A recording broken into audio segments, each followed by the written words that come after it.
can do it very similar to the embutido that we have here in the Philippines, which is what? You wrap it in foil, right? And then how is it cooked? Steam. Yes. Now, what we're going to do with this is we're going to bake it inside the oven, right? But first, you need to wet your hands so that you'll be able to apply it without the meat sticking. Now, you can form different shapes. Like I said, ito pwede nyo na itong pambenta. If you were to do patties at say 150 grams, yung ganyan kalaki na patty, you can command a price of around 250 pesos already. Very, very, ito yung literal tubong lugaw. Wala pang 50 pesos to. Right? Wala pang 50 pesos to, maganda to pang benta. Now, get the other half. Great, right? So basically, what your meatloaf will look like a bread loaf. Right? So, you've taken out the air. This is what you call colfat or sinsal, which is the stomach lining of a cow. Right?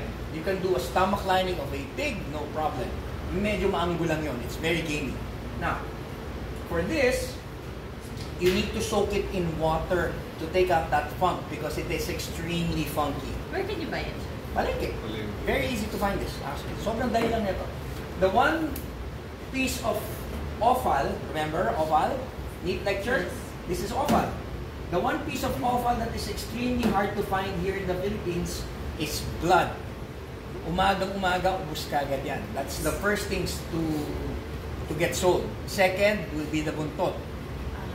Sobrang bilis din lang mabenta niyan. Right? Ito, sobrang marami to.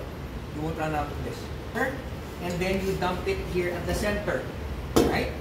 And then, you're going to form a nice log shape.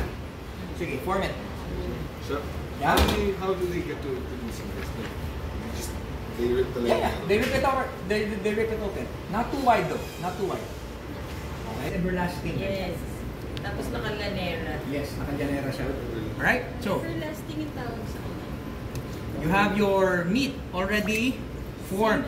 Now, you